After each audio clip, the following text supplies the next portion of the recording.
अस्सलाम वालेकुम ड्रामा सदर, मेरा मौजू है डेंगू वायरस इंसानों में कैसे मुंतकिल होता है, डेंगू के असबाब, अलामात, डेंगू की निशानियाँ और इससे बचाव के लिए अहम हिदायत तदाबीर का अहाता करना है। तो चलिए आइए हम शुरू करते हैं। डेंगू मच्छर की पहचान ये है कि इसका पूरा जिस्म स्याह होता है। इसकी टांगों और छाती पर सफ़ेद धारियाँ होती हैं। ये मच्छर इंसानों को तुलुए आफ्ताब या गुरूबे आफ्ताब के औकात में काटता है। डेंगू बुखार डेंगू वायरस डेंगू से फैलता है।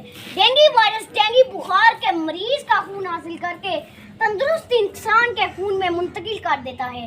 डेंगू की अलामात 4 से 7 दिन में जाहिर होती हैं।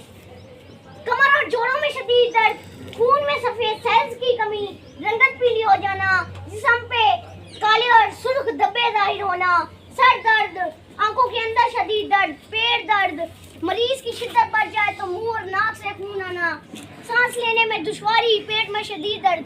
अब मैं आपको इससे कैसे बचा जा सकता है वो 4 लाइनें बताऊंगा।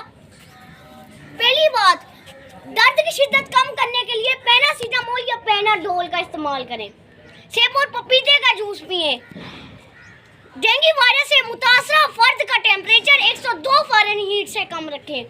मरीज को ज़्यादा पीने की चीज़ें दें, जैसे फलों का जूस। अब मैं आपको एहतियाती तदाबीर बताऊंगा जिस पे आपने अमल करना है और जिससे आप इस डेंगू मच्छर से बच भी सकते हैं।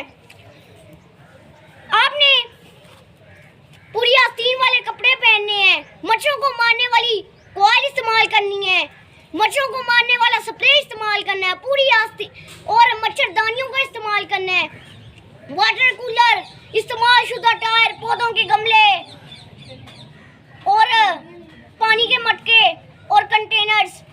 जहां बारिश का पानी जमा हो उसे फौरी ख़त्म किया जाए। ऐसी जगह जहां बारिश का पानी जमा हो उसे फौरी ख़त्म किया जाए। इस बीमारी को ख़त्म करने के लिए मच्छरों का खात्मा ज़रूरी है। और अब मैं आपके सामने एक नज़म पेश करना चाहूँगा जो कि डेंगू के हवाले से है। मैं डेंगू मच्छर हूँ, मेरा घर है साफ पानी, मैं तैरता रहता हूँ और बढ़ता रहता हूँ, मैं घरों में जाता हूँ और खून चूसना मेरा मशगला। शुक्रिया। डेंगू से डरना नहीं है, लड़ना है।